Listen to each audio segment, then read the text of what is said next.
Hi friends, MP cooking ಬ್ಲಾಗ್ಸ್ಗೆ ಸ್ವಾಗತ. ನಾನಿವತ್ತು ಬಸಳೆ ಸೊಪ್ಪಿನ ಸಾಂಬಾರು ಮಾಡ್ತಾ ಇದ್ದೀನಿ. ಇಷ್ಟು ಬಸಳೆ ಸೊಪ್ಪನ್ನ ತಗೊಂಡಿದ್ದೀನಿ. ಇದನ್ನು ಕ್ಲೀನಾಗಿ ನೀರಲ್ಲಿ ವಾಶ್ ಮಾಡ್ಕೊಂಡಿದ್ದೀನಿ. ಇದ್ರ ಜೊತೆಗೆ ನಾನು ಮೊಳಕೆ ಬಂದಿರೋಂತಹ ಕಡಲೆಕಾಳನ್ನ ಸೇರಿಸ್ಕೊತಾ ಇದ್ದೀನಿ. ಅದನ್ನು ಕೂಡ ವಾಶ್ ಮಾಡಿಕೊಂಡು ಒಂದು ಕಡೆ ಸೈಡ್ಗೆ ಎತ್ತಿಡ್ಕೊತಾ ಇದ್ದೀನಿ. ಚಿಕ್ಕದಾಗಿ ಒಂದು ಮಸಾಲೆ ಕೂಡ ರೆಡಿ ಮಾಡ್ಕೊತಾ ಇದ್ದೀನಿ.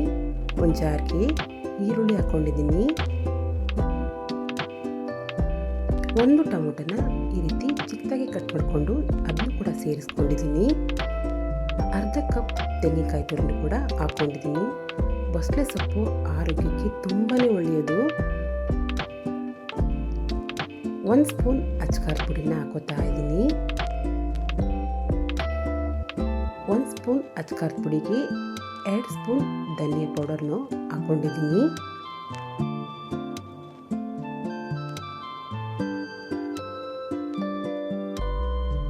ಕೊನೆಯಲ್ಲಿ ಕೊತ್ತಂಬರಿ ಸೊಪ್ಪು ಕೂಡ ಹಾಕ್ಕೊಂಡಿದ್ದೀನಿ.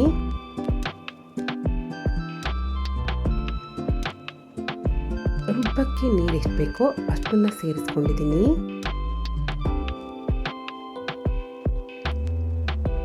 ಸ್ಮೂತಾಗಿ ರುಬ್ಬಿಟ್ಕೊಂಡಿದ್ದೀನಿ. ಒಲೆ ಮೇಲೆ ಒಂದು ಕುಕ್ಕರ್ ಇಟ್ಕೊಂಡಿದ್ದೀನಿ. ಇದಕ್ಕೆ ಎಣ್ಣೆ ಹಾಕೋತಾ ಇದ್ದೀನಿ. ಎಣ್ಣೆ ಬಿಸಿಯಾದ ನಂತರ ಸಾಸಿವೆ ಹಾಕ್ಕೊಂಡಿದ್ದೀನಿ. ಕರಿಬೇವು ಸೊಪ್ಪು ಕೂಡ ಹಾಕ್ಕೊಂಡಿದ್ದೀನಿ.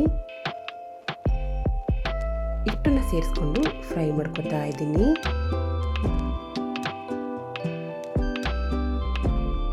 ಅರ್ಧ ಈರುಳ್ಳಿನ ಸೇರಿಸ್ಕೊಂಡಿದ್ದೀನಿ. ಇದನ್ನು ಫ್ರೈ ಮಾಡ್ಕೊತಾ ಇದ್ದೀನಿ. ಅರ್ಧ ಟೊಮೊಟೊನು ಹಾಕ್ಕೊಂಡಿದ್ದೀನಿ. ಈ ಸೊಪ್ಪಲ್ಲಿ ಫೈಬರ್ ಅಂಶ ಜಾಸ್ತಿ ಇರೋದ್ರಿಂದ ಇದನ್ನು ಯಾರಲ್ಲಿ ರಕ್ತದ ಅಂಶ ಕಡಿಮೆ ಇರುತ್ತೋ ಅಂಥವರು ಸೇವಿಸೋದ್ರಿಂದ ರಕ್ತದ ಅಂಶ ಜಾಸ್ತಿ ಆಗುತ್ತೆ. ಇವಾಗ ಇದಕ್ಕೆ ಕ್ಲೀನಾಗಿ ವಾಶ್ ಮಾಡಿರೋಂತಹ ಸೊಪ್ಪನ್ನ ಹಾಕೋತಾ ಇದ್ದೀನಿ. ದಂಟಿನ ಜೊತೆಗೆ ಈ ಸೊಪ್ಪನ್ನ ಸೇರಿಸ್ಕೋಬೇಕಾಗುತ್ತೆ. ದಂಟು ಹಾಕೋದ್ರಿಂದ ಸಾಂಬಾರ್ ಟೇಸ್ಟು ತುಂಬಾ ಚೆನ್ನಾಗಿರುತ್ತೆ. ಸೊಪ್ಪು ಸ್ವಲ್ಪ ನೀರು ಬಿಟ್ಕೊಂಡಿದೆ. ಈ ಟೈಮಲ್ಲಿ ನಾನು ಮಸಾಲನ್ನ ಹಾಕೋತಾ ಇದ್ದೀನಿ.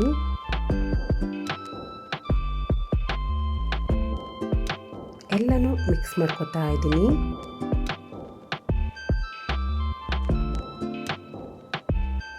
ಈ ಟೈಮಲ್ಲಿ ನೀವು ಸಾಂಬಾರು ತಿಳಿಯಬೇಕು, ಗಟ್ಟಿ ಬೇಕು, ಆ ರೀತಿ ಮಾಡ್ಕೋಬೇಕಾಗುತ್ತೆ.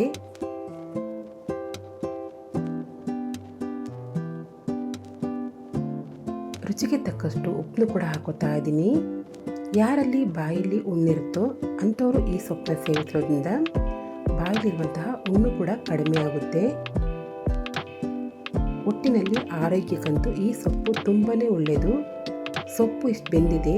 ಈ ಟೈಮಲ್ಲಿ ನಾನು ಕುಕ್ಕರ್ ಮುಚ್ಚಳ ಹಾಕ್ತಾ ಇದ್ದೀನಿ. ಒಂದೇ ಒಂದು ವಿಷಲ್ ಕೂಗಿಸ್ಕೊತಾ ಇದ್ದೀನಿ. ಜಾಸ್ತಿ ವಿಷಲ್ ಹಾಕ್ಸಕ್ಕೆ ಹೋಗಬಾರ್ದು.